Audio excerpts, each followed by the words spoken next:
And we have got the niece of Michael Jackson on the phone right now, Brandi. Good morning. Thank you for joining us. Good morning. Thank you so much for having me. Now, I imagine it would be a crazy time to be a Jackson right now. What is the sentiment like among your family members? This must be so full on. Yeah, it's absolutely crazy. It's sad, what's going on, but we're strong and we're fighters, so we're going to keep going. But this whole thing is really sad to have all of this happen as he's passed, and he's not here to defend himself. But this sort of thing, though, I have to tell you, we're used to. We've been fighting battles my whole life since I've been a child. So, my family's been doing it longer. So the documentary centres around two people, but we're going to concentrate on Wade Robson, who was an Australian boy that won a dance contest and went over and spent now lives in Los Angeles, is now a big choreographer. But you were together with Wade Robson, is that correct? You're in a relationship with him? That's correct, yeah. 7+ years. We met in about 91. And you would have been young. How old were you both at that point? When we met, about 9 or 10 years old, approximately. Okay. But, when we did start dating, it was like a seriously age-appropriate relationship, like a puppy love situation. Yeah. And who introduced you? My uncle Michael introduced us. When Wade and I had met on a few sets of photo shoots that we had done, he developed a crush on me and had asked my uncle to introduce us further, to set us up for some time to spend together. So my uncle did. We all went to the ranch and we spent about 5 to 7 days there getting to know each other. And that's how we met. So thank you for that. That's sort of gives us up to the history of it. Let's go to a tweet that you sent out. This is you. Wade and I were together for over 7 years, but I bet that isn't in his documentary, and you put documentary in quotation marks because it would ruin his timeline. And did I mention it was my uncle, #Michael Jackson, who was set up? Wade is not a victim. #Wade Robson is a liar. So why do you think that Wade Robson is lying about what he said happened between him and your uncle? One of the things that he talks about, insinuates, is that my uncle was grooming him and that he was kind of saving him for himself. And they had this relationship, this loving relationship, the sexual relationship that had gone on for years. And it really wasn't like that. Wade was not around him in the context that he's saying. He and I had been together in this time frame. And I understand that he met him when he was 7. So this was just a few years before Wade and I met. But after that time that I met him, I can speak for sure that Wade was not around him the way that he says he was. So and then also my uncle isn't the person that he's describing as being, grooming Wade for himself. My uncle was, if anything, grooming him for me. So I'd have to say it in that sense. You deny that then there was a sexual relationship, but was he sleeping in the same bed as you or your uncle? Wade was at his own house. Wade spent. He makes it. You get this impression that Wade was at the ranch this entire time. That's not the case. So there were sleepovers with a bunch of kids where we would all be at my uncle's house and we would sleep in the bed together. It wasn't just like Wade was there by himself. There was multiple people.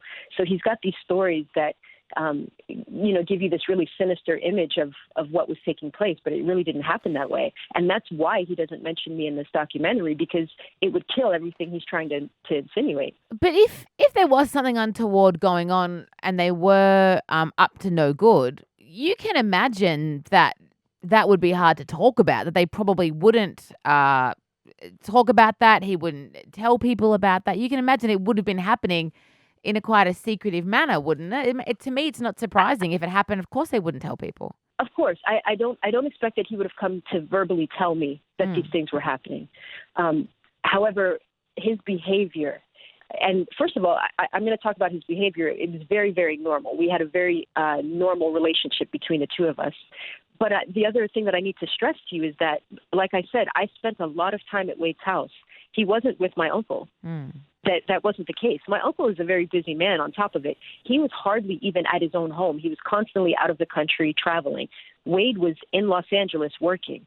But Brandi, did you ever, let's say Wade was in a room by himself with Michael Jackson, you're not in that room, you don't know what happened then? Absolutely. Right. 100%. But you have to understand the narrative as to the way that he's telling this story. But don't we also have to understand your narrative? Like, we also have to understand Yeah. that that this is your uncle, and we understand that you've got an opinion and your own And you love timeline of what him. happened here, and you love And you him. don't want your uncle to be a bad guy, of course. Why would you think? It's not about that, though. Why It's would not about someone? that. But Brandy, why would someone now? What does Wade have to gain from any of this? We spoke to someone yesterday who works in the dance community in Los Angeles who said that he's now almost a pariah, that people are coming out against him. We've seen music executives coming out writing long pieces against him. What on earth would someone have to gain to put themselves through this? Wade doesn't have anything to lose. And that's why if you go back to 2013, when he's referencing these breakdowns that he was having, these financial breakdowns, he was having difficulty with his work, then he had basically claimed that Cirque show was happening. He had broadcasted it, talked about it publicly, and it didn't. It fell through for him. And that's a hard thing in this industry when doors are being shut in your face and you don't know which direction to go to. You sort of feel a little lost. And I have to tell you that my uncle was a lifeline for him. So he went through a depression when my uncle was gone, but it wasn't because his lover was gone. His friend was gone. His lifeline was gone. Have you had a chat to Wade since all this happened? Have you reached out to him? No, I haven't spoken to him since my uncle passed in 2009, which is at that time, both he and his mother called me trying to figure out mostly how to get to Paris, Prince and Blanket. So I'm telling you that these are people that have a different sort of agenda than the average person is used to dealing with. This is something that I've seen Brandy, from people my whole life. Brandy, what about the other boys, though? What about James Safechuck? What about Geordie? What about the other boys? What's their story? Yeah, and that's something that I ask people to research and really look into. Because, for example, Geordie that you mentioned, he never testified. There was never a criminal Well, it suit. was paid. As soon as they got the money, the insurance company paid it, and that's something that people don't know. My uncle paid it because, or I should say the insurance company paid it because they were gearing up for a criminal suit. So you don't In think that payment is an 1993, admission of guilt? Some people view it that way, absolutely. But you have to understand that in 1993, you were able to file a civil suit against someone before filing a criminal suit. So that's what was coming up, and the insurance company just said, we'll pay the $20 million while you start preparing for your criminal suit. I mean, it's a lot of money, Brandi. It's a lot of money. That's a lot of I money. understand, but please let me finish. As soon as they got their money, Georgie refused to testify, and he said, my father made me do these things. This is something that a lot of people don't either remember or don't know because this was over 20 years ago. So people really need to go do their research and understand that my uncle wasn't given a chance to fight in 1993. They wouldn't testify, so he didn't have a chance to defend himself. He was labeled as a guilty man before even being convicted. When he finally had a chance to fight in 2005, he was found not guilty on 10 counts. So that There's no evidence against him. apart from Wade, you believe your uncle did not have any other relationships with any other boys whatsoever?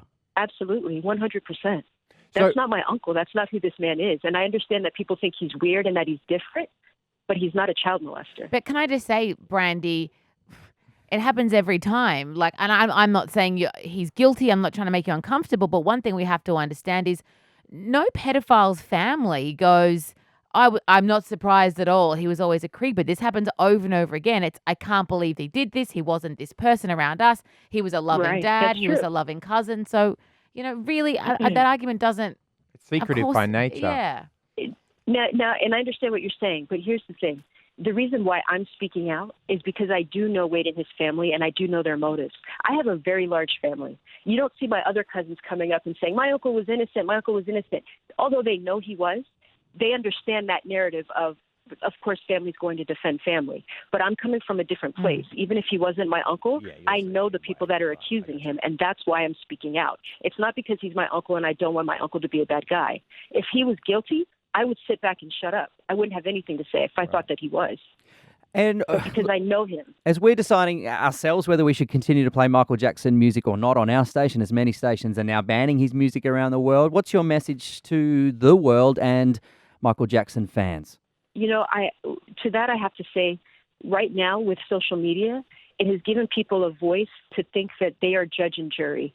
They think that they're allowed to create someone's fate based on their own beliefs, and media has a way of slandering people and making you believe things that they shouldn't.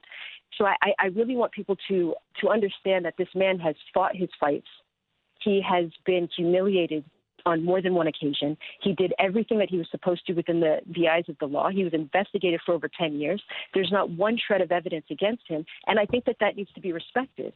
I really think that people are not a judge and jury, and just because somebody puts out a one-sided film doesn't mean that he should go down in history as a child molester and be pulled off of radio stations. Brandi Jackson, Obviously, Michael Jackson's niece. We do need to leave it there. We thank you very much for coming on and speaking to us today. So thank you for your time. thank you. I appreciate it. Can I ask you one very quick question? We've only got 30 seconds left. Is it true that when you were dating Robson, that he cheated on you with Britney Spears? Is that a true? Because I did read that.